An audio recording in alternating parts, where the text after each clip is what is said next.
day to the panel judges, teachers, fellow mates, and friends. The title of my story is Jorinda and Jorindel. I hope you all will enjoy it.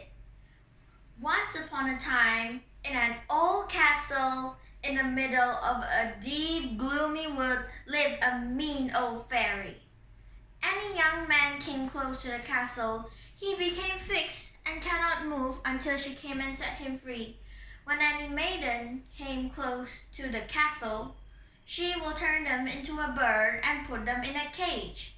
There are 700 of these cages hanging in the castle, all with beautiful birds in there. There was once a pretty maiden named Jorinda and a lad named Jorindel who were about to be married. One day, they went for a walk in the forest. Soon they realized that they were lost. The sun was setting fast, and they were scared. They came close to the old walls of the castle when Jorinda started singing. Soon she turned into a nightingale. Jorindel could not move and stood as fixed as a stone. The old fairy came forth pale with staring eyes, a nose, and a chin which almost met one another. She seized the nightingale and went away with it. Poor Jorindel could not speak. He could not move from the spot where he stood. At last, the fairy came back and made a releasing spell.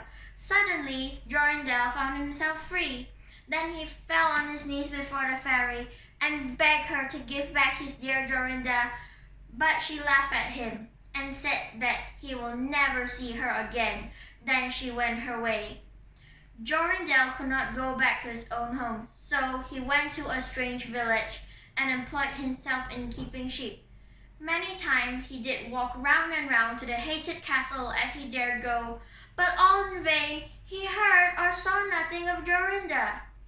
One night he dreamt that he found a beautiful purple flower, and in the middle of it lay a pearl. He dreamt that he plucked the flower, went to the castle, and released his Jorinda.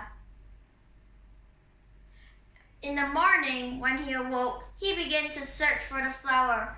On the 9th day, he found the beautiful purple flower, and in the middle of it was a large dewdrop, as big as a pearl. Then he plucked the flower, set out, and traveled to the castle. He walked nearer than 100 paces to it, and yet he did not become as fixed as before. Soon, he realized that he could come quite close to the door. Jorindel was glad. He touched the door with the flower and it sprang open. He went inside and heard so many birds singing. Then he went into the chamber which sat the old fairy and with the 700 nightingales singing in the 700 cages.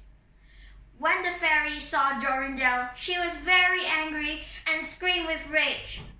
But she could not come close to him because of the flower on his hand. Jorindel looked around and saw so many birds singing. But there were too many nightingales, and which one was his Jorinda? Suddenly, he saw that the fairy had taken down one of the cages and ran through the door. He flew after her, touched the cage with the flower. Jorinda stood before him, looking as beautiful as ever. Then he touched the other birds with the flowers and released all the girls. He took Jorinda home. They were married and lived happily ever after. This is the end of the story. I hope you all enjoyed it. Thank you.